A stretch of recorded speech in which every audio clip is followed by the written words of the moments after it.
جی بابا فرید الدین گنجشکر رحمۃ اللہ علیہ بر صغیر کے بلکہ عالم اسلام کے ممتاز صوفیاء میں سے ایک ہیں، فاروقی النسل ہیں، یعنی حضرت سیدنا عمر ابن خطاب رضی اللہ تعالیٰ عنہ کی اولاد میں سے ہیں۔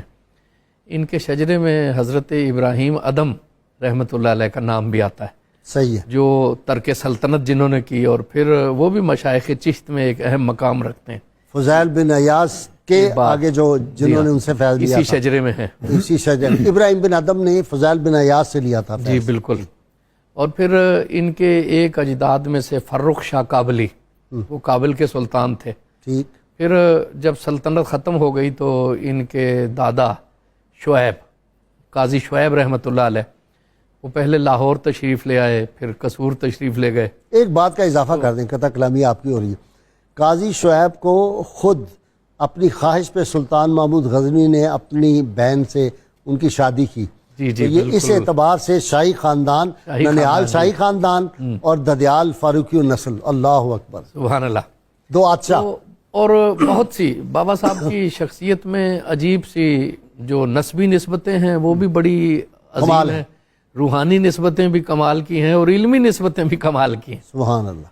تو قاضی شعیب تشریف لائے تو جو قصور کے قاضی تھے انہوں نے ان کی بڑی تکریم کی اور کہا کہ میں بادشاہ سے کہہ کے آپ کو کہیں تعینات کروا دوں، لیکن انہوں نے کہا کہ ہم نے دنیا بہت دیکھی ہے اور جس دنیا کو ہم نے اب ٹھکرا دیا ہے اور ہمارے ہاتھ سے چلی گئی ہے، ہم دوبارہ اس کی تمام میں نہیں پڑیں گے۔ لیکن انہوں نے جو اس وقت غزنی خاندان کا آخری لاہور میں چشم و چراغ تھا، اس سے کہا کہ آپ ان کو کہیں ان کی خدمت کریں۔ تو انہوں نے قصبہ کوتوال، جسے اب چاولی مشائخ کہتے ہیں ملتان کے مضافات میں، وہاں کا قاضی مقرر یہ ہے بورے والا کے پاس، بورے والا، چونکہ اس وقت یہ سارا خطہ یہ ملتان کا حصہ تھا۔ جی یہ بہت ریسنٹلی بھی ملتان کا حصہ تھا بورے والا جو ہے، بورے والا بالکل، تو وہ وہاں پہ ہے۔ اب تحصیل سے دیوان چاولی مشائخ کا مزار بھی ہے وہاں پہ بنا مشہور۔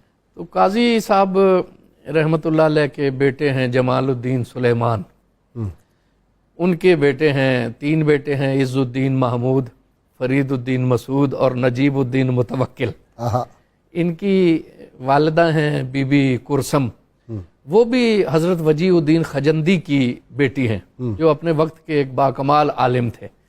اس طرح انہیں دادا کی طرف سے، والد کی طرف سے، نانا کی طرف سے، اپنی والدہ کی طرف سے علم، فقر اور درویشی سب کچھ منتقل ہوئے۔ اور وہ بھی صاحب کرامت تھی، صاحب کرامت تھی، والدہ تو صاحب کرامت تھی، اور پھر تربیت میں دیکھیں کہ شروع سے ان کے کیا خوبصورت اسلوب تھے۔ انہوں نے ابتدائی تعلیم خود دی اور زہد و عبادت کی طرف مائل کیا کہ بیٹا نماز پڑھو گے تو تمہیں شکر ملے گی۔ شکر کی طرف انہیں شاید رغبت بھی تھی، تو وہ مصلے کے نیچے رکھ دیا کرتی تھی۔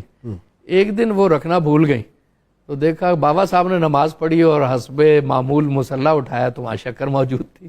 سبحان اللہ۔ یہ ایک شکر کا جو ہے نا ان کے ساتھ انتظام ہے، بہت سے واقعات شکر کے ساری زندگی ان کے ساتھ رہے، اور ماشاءاللہ اب تو